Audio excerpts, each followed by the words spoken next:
بسم اللہ الرحمن الرحیم۔ السلام علیکم۔ صابر علی حاضر ہے تھنک ٹی وی میں پروگرام صاحب بات کے ساتھ۔ ناظرین، اس وقت ملک میں جو قومی سطح کی سیاست ہے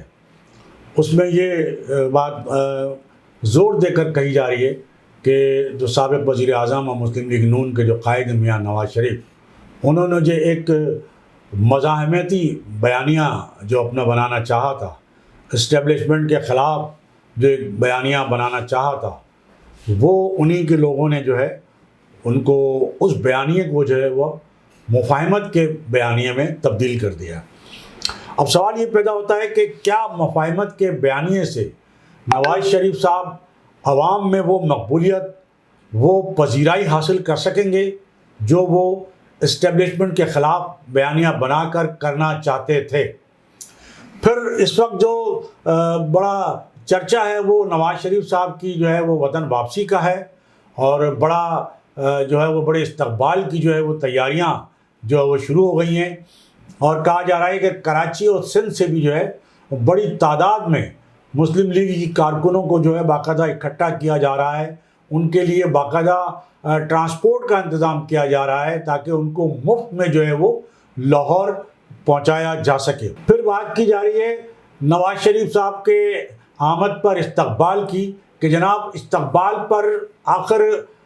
کتنے لوگ اکٹھے ہو سکیں گے۔ تو اس حوالے سے جو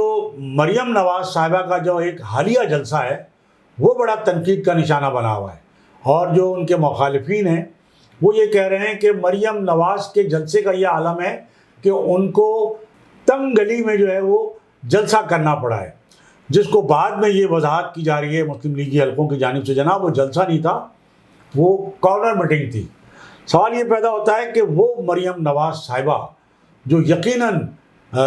میاں نواز شریف کی عدم موجودگی میں جب سیاست میں آئیں تو انہوں نے جب نواز شریف صاحب کے بیانیے کو جو ہے وہ آگے بڑھایا تو انہیں عوام میں بڑی پذیرائی ملی تھی، اور انہوں نے بہت بڑے بڑے جلسے بھی کیے ہیں۔ تو آخر کیا وجہ ہے کہ وہ ان کو اب کارنر میٹنگ کرنی پڑی ہے، تنگ گلی کی کارنر میٹنگ؟ وہ ظاہر ہے کہ ان کی فوٹیجز جو ہے وہ اس میں نظر آ رہی ہے۔ تو کیا واقعتاً ایسی صورتحال ہے مسلم لیگ نون کے لیے کہ اب ان کے لیے لوگوں کو جمع کرنا، عوام کو میاں نواز شریف کے استقبال کے لیے باہر نکالنا، اور وہ جو نواز شریف صاحب کو ووٹ دینے کے لیے باہر نکالنا، ان کے استقبال کے لیے یہ جلسے جو وہ مینار پاکستان پر جو خطاب کریں گے، ایک بڑی تعداد جمع کرنا کیا مشکل مسئلہ ہے؟ تو ظاہر ہے کہ یہ آنے والا وقت بتائے گا، لیکن ہم یہ بات یہ کہتے ہیں کہ جلسے اور جلوسوں سے وہ یہ نہیں کہا جا سکتا کہ جناب اگر آپ نے بڑا جلسہ کر لیا یا بڑی ریلی نکال لی، یا چھوٹی ریلی ہو گئی یا چھوٹا جلسہ ہو گیا، تو آپ الیکشن میں اس کی بنیاد پہ کامیاب یا ناکام ہوں گے۔ اس حوالے سے کراچی میں جو ملیر میں اتوار کے روز MQM پاکستان کا جلسہ ہوا، اس کے حوالے سے بھی مختلف جو ہے وہ تبصرے اور تجزیے اور تنقید اور بہت ساری چیزیں جو ہیں رائے اس پر چل رہی ہیں، اور ظاہر MQM پاکستان کا تو یہ دعویٰ ہے کہ وہ بہت بڑا جلسہ تھا، اور وہ ایسے جلسے جو ہیں وہ ہر ٹاؤن میں کریں گے، اور بڑی جو خطابات کی ہیں خاص طور پہ خالد مقبول صدیقی صاحب نے، وہ بڑے زبردست ان کے خطاب ہیں، اس پہ بھی ہم بات کریں گے۔ لیکن ان کے جو ملیر والے جلسے ہیں اس میں بہت ساری جو ہے وہ تنقید بھی ہے، اور ایک جو ولاگر ہیں نجم زہرا صاحبہ، کہا جاتا ہے کہ صرف ان کا ولاگ دیکھ لیں وہ کافی ہے۔ اس جلسے پر جو ان کا جو ولاگ ہے نجم زہرا کا، اور دوسرے ولاگر بھی ہیں، وہ بھی ظاہر ہے جو بات، اچھا ہم اس لیے اس پہ بات نہیں کر سکتے، ایک تو ہم جلسے میں گئے نہیں تھے، دوسرے ویسے بھی ہم ذرا اجتناب برتے ہوئے ہیں کہ جی جس پر لوگ جب بہت زیادہ ناراض ہو جائیں تو بہتر ہے کہ اس پہ اجتناب کیا جائے، ہم اس سے ہٹ کے بھی بات کر لیتے ہیں۔ لیکن ہم اس پہ کوئی تبصرہ کوئی تجزیہ اس لیے نہیں کر رہے تھے کہ وہ موجود ہی نہیں ہیں، لیکن ہم یہ ضرور کہیں گے کہ جناب جلسے اور جلوسوں سے انتخابات میں کامیابی اور ناکامی کا جو ہے وہ اندازہ نہیں لگایا جا سکتا۔ اگر آپ جلسے اور ریلیوں کی بات کریں تو جماعت اسلامی نے میرا خیال ہے کراچی میں جو ریلیاں نکالی ہیں، جو جلسے کیے ہیں، تو وہ بھی کوئی کم نہیں تھے، بڑے جلسے کیے، بڑی منظم ریلیاں، بہت منظم احتجاج کیا ہے جماعت اسلامی نے۔ لیکن جب الیکشن آتا ہے تو جماعت اسلامی کے ووٹ آپ دیکھ لیں کہ کتنے فیصد جو ہے انہیں